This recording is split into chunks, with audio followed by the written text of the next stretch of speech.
Good evening, all of you. Hello, hi, namaste, namaskar, Jai Hind, Jai Bharat. Dear students, today we will discuss about subject science, standard 10th, chapter number 1st, chemical reaction and equation. Dear students, today we will discuss in this video our another two activities of this chapter, and that is our first activity of today is the decomposition of ferrous sulfate on heating, and our another activity of today is decomposition of lead nitrate on heating. Dear students, आज हम another two activities को हम discuss करेंगे इस video में, जिसमें आज का जो हमारा पहला एक्टिविटी है वह है कि फेरस सल्फेट को जब हम गर्म करेंगे, ferrous sulphate means FeSO4, ferrous sulphate को जब हम गर्म करेंगे तो उसका डीकंपोजिशन होता है, तो वो कितने प्रोडक्ट्स में डिवाइड होता है और कौन कौन से प्रोडक्ट्स में डिवाइड होता है। और जो आज का जो हमारा सेकेंड एक्टिविटी है वो है कि अगर हम लेड नाइट्रेट मींस PbNO3 हॉल्ट वाइज का हम जब गर्म करेंगे तो उसका डीकंपोजिशन हम किस तरीके से देखते हैं। So let's start our first activity of the decomposition of ferrous sulfate on heating. Let's see here. So dear students, please write down in your notebook on a new page. This is our new activity, our fifth activity of this chapter, and that question is to study the decomposition of ferrous sulfate on heating. So let's we revise what is the meaning of the decomposition. Decomposition का मतलब क्या होता है? Decomposition का मतलब ही होता है कि a chemical reaction in which a single compound on heating or in the presence of sunlight forms more than one product is called decomposition. Decomposition का मतलब होता है कि ऐसा chemical reaction जिसमें कोई कंपाउंड, किसी कंपाउंड को जब हम गर्म करें तो गर्म करने के बाद उस कंपाउंड में से एक से ज़्यादा अलग अलग प्रोडक्ट निकलकर हमें मिले, तो इस प्रकार के केमिकल रिएक्शन को कहा जाता है डीकंपोजिशन केमिकल रिएक्शन। तो इस केमिकल रिएक्शन के अंदर हमको क्या करना है कि जो हमारे पास कंपाउंड है, हमारे पास कंपाउंड यहाँ पर क्या है, फेरस सल्फेट। तो ये फेरस सल्फेट हमारे पास कंपाउंड है। फेरस सल्फेट का सिंबल होता है FeSO4, हम आगे देखेंगे इसको। तो इस कंपाउंड को हमें गर्म करना है, क्योंकि डीकंपोजिशन का मतलब ही क्या होता है कि किसी भी कंपाउंड को गर्म करो, तो गर्म करो और उसके बाद उसमें से एक से ज़्यादा अलग अलग प्रोडक्ट बाहर निकल के आते हैं। तो हमें फेरस सल्फेट इस कंपाउंड को हमें गर्म करना है, और गर्म करने के बाद हमें स्टडी करना है, हमें ये ऑब्जर्व करना है कि उसमें क्या चेंजेस हमको देखने को मिला, कौन कौन से प्रोडक्ट हमें मिले। तो यहाँ पर हमें इस एक्टिविटी को हमें यहाँ पर डिस्कस करना है, समझना है। तो first point of this activity is take approximately 2 gram of ferrous sulphate crystals in a dry boiling tube. आपको क्या करना है, अप्रोक्सीमेटली मतलब लगभग 2 ग्राम जितना फेरस सल्फेट FeSO4 के क्रिस्टल्स मतलब उसके दाने आपको ड्राई बॉइलिंग ट्यूब मतलब टेस्ट ट्यूब के अंदर, ड्राई मतलब सूखे टेस्ट ट्यूब के अंदर आपको 2 ग्राम फेरस सल्फेट के दाने लेने हैं। सेकंड आपको क्या लिखना है इस पॉइंट के अंदर, हीट द बॉइलिंग ट्यूब। उस बॉइलिंग ट्यूब को आप क्या करिए, हीट करिए। कहाँ हीट करेंगे, over the flame of a burner. आपको बर्नर के फ्लेम में उस बॉइलिंग ट्यूब को क्या करना है, अब हीट करना है। डियर स्टूडेंट्स, आपको क्या करना है कि जो यहाँ पर बॉइलिंग ट्यूब है, this is a boiling tube, ठीक है। इस बॉइलिंग ट्यूब में आपको 2 ग्राम जितना क्या लेना है, फेरस सल्फेट लेना है। और फेरस सल्फेट लेने के बाद आपको इस बर्नर के फ्लेम पर इसको क्या करना है, गर्म करना है। अब गर्म करने के दौरान आप क्या क्या चेंजेस देखते हो उसको हम देखते हैं हमारे पॉइंट्स में, कि our third point in this topic is observe. Observe करिए, देखिए, ध्यान दीजिए, the colour of the ferrous sulphate crystals carefully during the heating. Heating के ड्यूरिंग मतलब हीटिंग के दौरान आप ऑब्जर्व करिए कि फेरस सल्फेट का जो कलर है वो उसमें कोई चेंजेस आपको दिखाई दिया क्या।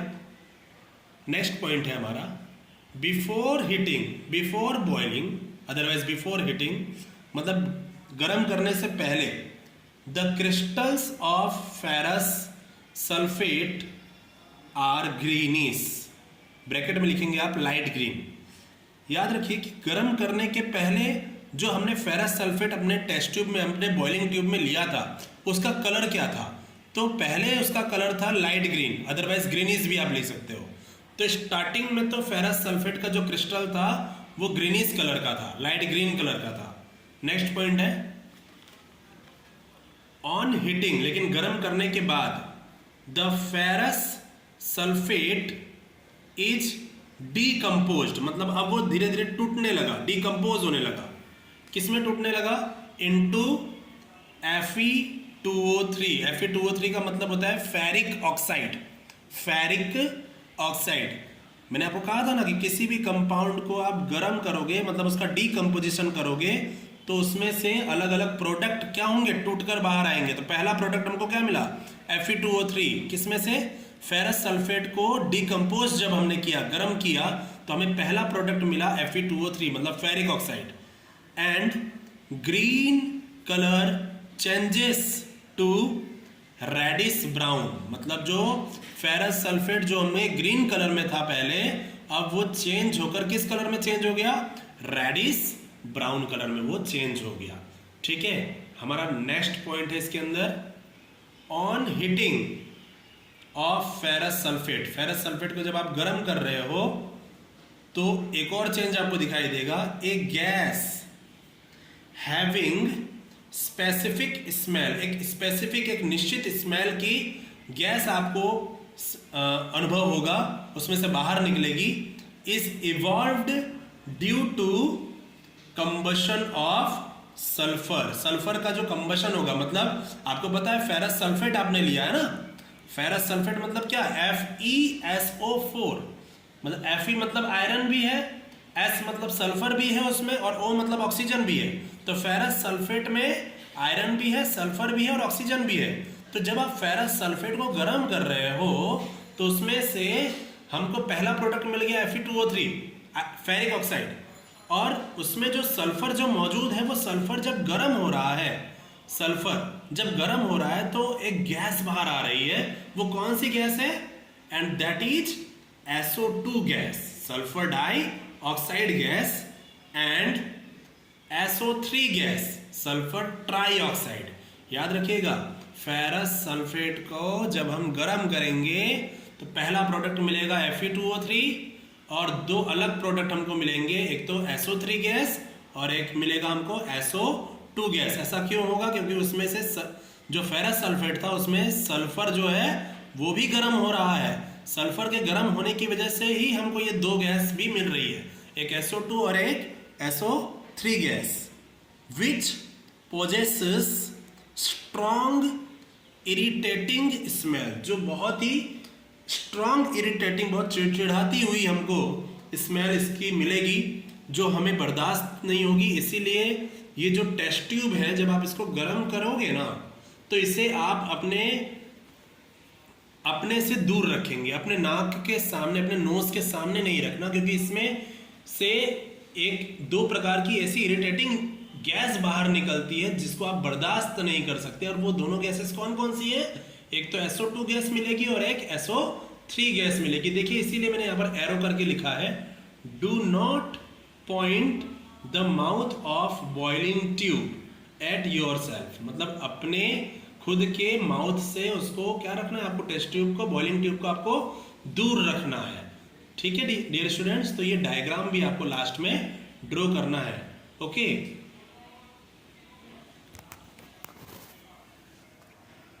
सो डियर स्टूडेंट्स, इसका हम केमिकल रिएक्शन भी यहाँ पर देख लेते हैं इक्वेशन के अकॉर्डिंग। तो मैंने आपको बताया हमने बॉइलिंग ट्यूब में क्या लिया था, FeSO4 मतलब फेरस सल्फेट लिया था, और फेरस सल्फेट हमको सॉलिड स्टेट में मिलता है। तो फेरस सल्फेट जो सॉलिड स्टेट में है, हम उसे क्या कर रहे हैं, बॉइलिंग ट्यूब में हीट दे रहे हैं, मतलब गर्म कर रहे हैं बर्नर के साथ। और गर्म करने पर हमें 3 प्रोडक्ट्स मिल रहा है। पहला प्रोडक्ट हमको क्या मिला, Fe2O3 मतलब फेरिक ऑक्साइड। देखिए मैंने यहाँ पर ब्रैकेट में लिखा है फेरिक ऑक्साइड, और यहाँ पर मैंने इसका नाम लिखा है फेरस सल्फेट। तो फेरस सल्फेट को जब हम गर्म करेंगे तो हमें पहला प्रोडक्ट मिलेगा फेरिक ऑक्साइड, और 2 गैस हमको मिलेगी, एक मिलेगा सल्फर डाइऑक्साइड गैस और दूसरी मिलेगी सल्फर ट्राइऑक्साइड गैस। और ये बहुत ही स्ट्रॉन्ग इरिटेटिंग स्मेल वाली गैस होती है। इसका कैरेक्टरिस्टिक्स आप याद रखिएगा, स्ट्रॉन्ग इरिटेटिंग स्मेल होती है इसकी, याद रखिएगा। डियर स्टूडेंट्स, आप एक्टिविटी के तौर पर अपने बॉइलिंग ट्यूब में अगर आपको अनदर एक्टिविटी करना हो तो आप कैल्शियम कार्बोनेट को भी ले सकते हो फेरस सल्फेट की जगह पे। तो अगर आप कैल्शियम कार्बोनेट को अगर आप बॉइलिंग ट्यूब में लोगे और उसे गर्म करोगे तो क्या होगा, तो आपको मैंने लास्ट वीडियो में बताया था कि कैल्शियम कार्बोनेट बनता कैसे है। मैंने आपको बताया था कि कैल्शियम जो हाइड्रोक्साइड था CaOH की होल ट्वाइस, जब वो बहुत लंबे समय तक रहता है तो वो एयर के अंदर से ही कार्बन डाइऑक्साइड मतलब CO2 गैस के साथ क्या कर लेता है, रिएक्शन कर लेता है। मैंने बताया था ना आपको कि CaOH की होल ट्वाइस जो है वो हवा में मौजूद कार्बन डाइऑक्साइड के साथ में क्या कर लेता है, रिएक्शन कर लेता है, तब जाकर हमें क्या मिलता है, CaCO3 मिलता है, कैल्शियम कार्बोनेट मिलता है। तो डियर स्टूडेंट्स, अगर आप इसी कैल्शियम कार्बोनेट को बॉइलिंग ट्यूब में ले लो और फिर उसे बर्नर के ऊपर गर्म करोगे तो वापस से उसके अंदर से CO2 अलग हो जाएगा, और CO2 जब अलग होगा तो एक और प्रोडक्ट हमको मिलेगा, जो प्रोडक्ट है कैल्शियम ऑक्साइड। तो ये भी एक डीकम्पोजिशन का हमारे पास एग्जाम्पल है। तो आप यहाँ पर फेरस सल्फेट की जगह पे चाहो तो बॉइलिंग ट्यूब में इसका प्रैक्टिकल भी कर सकते हो कि बॉइलिंग ट्यूब में अगर आपने कैल्शियम कार्बोनेट ले लिया और उससे अगर आप गर्म करोगे तो आपको 2 प्रोडक्ट मिलेगा, एक मिलेगा कैल्शियम ऑक्साइड सॉलिड फॉर्म में, और दूसरा आपको एक गैस मिलेगी जो है CO2 गैस। ओके,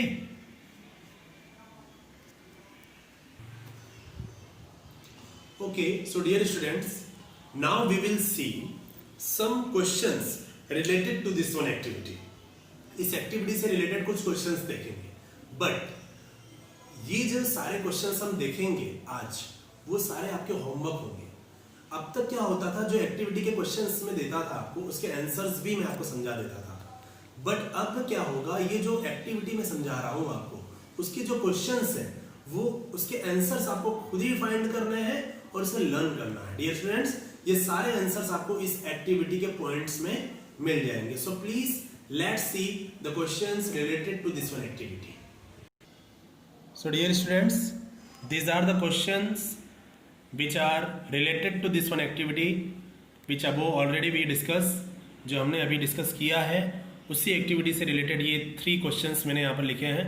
इन क्वेश्चंस का आंसर आपको अपने आप ही फाइंड करना है और इजीली आपको मिल जाएगा इस एक्टिविटी को अगर आप अच्छे से रीडिंग करोगे तो। So our first question is, what is the colour of crystals of ferrous sulphate. देखो कितना इजी क्वेश्चन है कि फेरस सल्फेट जो क्रिस्टल हमने बॉइलिंग ट्यूब में लिया था उसका कलर क्या था। मैं नहीं बताऊंगा, ये खुद आपको इस पॉइंट में मिल जाएगा, आप फाइंड कर लेंगे। सेकेंड क्वेश्चन है हमारा, which colour is observed on heating the crystals of ferrous sulphate. मतलब फेरस सल्फेट के जो क्रिस्टल्स हैं उसको जब आप गर्म कर रहे हो तो उसके बाद गर्म करने के बाद आपने कौन सा कलर ऑब्जर्व किया।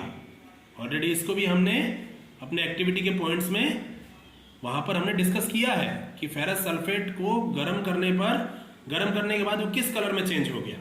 Okay, our third question is, on heating ferrous sulphate in boiling tube. Ferrous sulphate को जब हम बॉइलिंग ट्यूब में गर्म कर रहे हैं, a gas evolve which has a characteristics smell. जो गैस उसमें से निकल रही है वो कौन सी गैस है और उस गैस का कैरेक्टरिस्टिक क्या है, कैसे किस स्मेल की वो गैस है, and what is its reason, और उसका रीजन क्या है। उसका रीजन मतलब ये पूछ रहा है कि आखिर वो गैस SO2 और जो SO3 निकल रही है वो गैस आखिर कैसे बनी, क्यों बनी वो गैस, तो उसका रीजन भी दीजिए। तो डियर स्टूडेंट्स, इस पूरे क्वेश्चन को, थर्ड वाले क्वेश्चन को इसने 2 पार्ट्स में पूछा है। पहला पार्ट तो उसने ये पूछा है कि कौन सी गैस निकल रही है और उसका कैरेक्टरिस्टिक क्या है, और दूसरा इसने इसके अंदर ये क्वेश्चन पूछा है कि उसका रीजन क्या है, कि वही गैस SO2 और SO3 गैस ही हमको क्यों मिली, तो उसका रीजन भी आप यहाँ पर लिखेंगे। तो ये 3 क्वेश्चंस जो मैंने आपको दिए हैं, ये तीनों क्वेश्चंस के आंसर आपको इस एक्टिविटी में से मिल जाएंगे easily. So dear students, I hope you understand very well this one activity. Now we will discuss another activity of this chapter, and that is decomposition of lead nitrate on heating. Lead nitrate means what? PbNO3 whole twice, and this is a lead nitrate. It means अगर हम lead nitrate को गर्म करेंगे तो उसका decomposition कैसे होता है उसको स्टडी करिए। तो अभी हाल फिलहाल में हमने देखा कि फेरस सल्फेट को जब हम गर्म कर रहे थे तो उसका डिकम्पोजिशन हमें 3 प्रोडक्ट्स में मिला। पहला प्रोडक्ट था Fe2O3 और बाकी के 2 प्रोडक्ट थे SO2 gas and SO3 gas. Now we will discuss how the decomposition of lead nitrate. Lead nitrate को गर्म करेंगे तो उसमें से कौन कौन से प्रोडक्ट्स हमको मिलेंगे। So please let's see here. Okay, so dear students, write down in your notebook, this is your 6th activity of this chapter, and the question is to study the decomposition of lead nitrate। Bracket में मैंने उसका symbol भी लिखा है lead nitrate का, PbNO3 whole twice, this is lead nitrate. तो इस lead nitrate को आपको बॉइलिंग ट्यूब में गर्म करना है और देखना है उसका डिकम्पोजिशन होकर कौन कौन से प्रोडक्ट आपको मिलते हैं। So first let's see what we will write in this one activity. So our first point is take about 2 gram of lead nitrate powder in a boiling tube. ठीक है, तो उसी बॉइलिंग ट्यूब में अब आपको क्या लेना है, 2 ग्राम लेड नाइट्रेट का पाउडर लेना है। Second point is hold the boiling tube with a pair of tongs. Tongs मतलब जो लेबोरेटरी में जो सणसी यूज की जाती है उसे टोंग्स कहा जाता है। तो उस बॉइलिंग ट्यूब को आपको होल्ड करना है उस टोंग्स के थ्रू एंड हीट इट, उसे गर्म करना है over the flame of a burner. Burner के फ्लैम के साथ उसे क्या करना है, गर्म करना है। किसे, बॉइलिंग ट्यूब को, जिसमें क्या है, आपके लेड नाइट्रेट का पाउडर है। Third point is on heating of lead nitrate. जब लेड नाइट्रेट को आप गर्म कर रहे हो तब आपको क्या दिखाई देता है, नाइट्रोजन डाइऑक्साइड। नाइट्रोजन डाइऑक्साइड का सिंबल क्या होता है, yes, NO2 gas. Nitrogen dioxide gas is evolved. उसमें उस बॉइलिंग ट्यूब में से कौन सी गैस बाहर आ रही है, नाइट्रोजन डाइऑक्साइड गैस बाहर आ रही है, comma it is brown coloured gas. और वो किस कलर की गैस है, ब्राउन कलर की गैस है। तो याद रखिएगा, जब हम बॉइलिंग ट्यूब में लेड नाइट्रेट पाउडर को लेकर उस बॉइलिंग ट्यूब को फ्लेम के साथ में गर्म करेंगे तो उसमें से नाइट्रोजन डाइऑक्साइड गैस जो कि ब्राउन कलर की गैस है वो बाहर आएगी। साथ में कुछ प्रोडक्ट्स भी हमको मिलेंगे। तो पहले हम यहाँ पर केमिकल इक्वेशन देख लेते हैं इसका। डियर स्टूडेंट्स, अभी आपको 2 नहीं लिखना है, ये तो मैंने बैलेंस करने के साथ 2 लिख दिया है। सबसे पहले आपको क्या लेना है, लेड नाइट्रेट पाउडर लेना है। तो लेड नाइट्रेट का सिंबल क्या होता है, PbNO3 की whole twice, lead nitrate. Then you heat it the boiling tube. Boiling tube को अब आप क्या करिए, हीट करिए। तो जब आप हीट करोगे तो इसमें से एक प्रोडक्ट आपको मिलेगा, अभी 2 मत लिखिए आप, लेड ऑक्साइड PbO। क्या मिलेगा, PbO, जो कि सॉलिड फॉर्म में होगा। फिर मैंने आपको कहा बॉइलिंग ट्यूब में से एक गैस बाहर आ रही है, कौन सी गैस बाहर आ रही है बॉयलिंग ट्यूब में से? Nitrogen dioxide gas, okay, NO2। और एक गैस हमको मिलेगी जो कि ऑक्सीजन गैस है, ओके। तो ये 3 प्रोडक्ट्स हमको लेड नाइट्रेट के डीकम्पोजिशन पे मिलेंगे। First is lead oxide, second is nitrogen dioxide and third is oxygen gas. Now we will balance this one chemical equation. तो देखिए डियर स्टूडेंट्स, यहाँ पर जो पीबी था वो 1 था, ठीक है, और यहाँ पर भी पीबी क्या है, लेड जो है वो 1 है, okay. Now we will see nitrogen. Nitrogen यहाँ पर 2 है, ब्रैकेट के बाहर है ना, तो नाइट्रोजन के साथ भी 2 है और ऑक्सीजन के साथ भी यहाँ पर 2 है। तो नाइट्रोजन यहाँ पर 2 है। अब यहाँ पर नाइट्रोजन देख लेते हैं। यहाँ पर जो नाइट्रोजन है वो क्या है, सिंगल है। अब देख लेते हैं यहाँ पर ऑक्सीजन की बात। तो ऑक्सीजन देखिए यहाँ पर कितना है, 3 2 जा 6। ऑक्सीजन कितना है यहाँ पर, 6 है, और 6 + 2 8। अब यहाँ पर हम ऑक्सीजन की बात करें तो यहाँ पर ऑक्सीजन 1 है, यहाँ पर 2 है, यहाँ पर 2 है, तो कितने ऑक्सीजन हो गए, 2 2 4 4 and 1 5। तो अब हम क्या करेंगे, यहाँ पर लेड को बैलेंस करने के लिए, क्योंकि ऑक्सीजन हमारे पास यहाँ पर ऑलरेडी 6 है, ठीक है, तो यहाँ पर अगर ऑक्सीजन 6 है तो इसे बैलेंस करने के लिए हमें यहाँ पर भी ऑक्सीजन कितना चाहिए, 6 चाहिए। तो ऑक्सीजन यहाँ पर ऑलरेडी 2 है और यहाँ पर 2 है, 2 2 4, हमें और 2 ऑक्सीजन चाहिए, तो हमने आगे क्या लगा दिया, 2। तो यहाँ पर हमारा ऑक्सीजन अब बैलेंस हो गया। 2 लगाने के बाद लेड यहाँ पर 2 हो गया। ऑक्सीजन तो बैलेंस हो गया हमारा 6, लेकिन लेड कितना हो गया यहाँ पर 2, और वहाँ पर हमारा लेड कितना था 1, तो वहाँ पर भी हमने लेड को कितना कर दिया, 2 कर दिया। तो इस तरीके से हमारा ये जो केमिकल इक्वेशन है वो बैलेंस होता है। Now dear students, we will discuss some questions related to this one activity. Only 2 questions are here.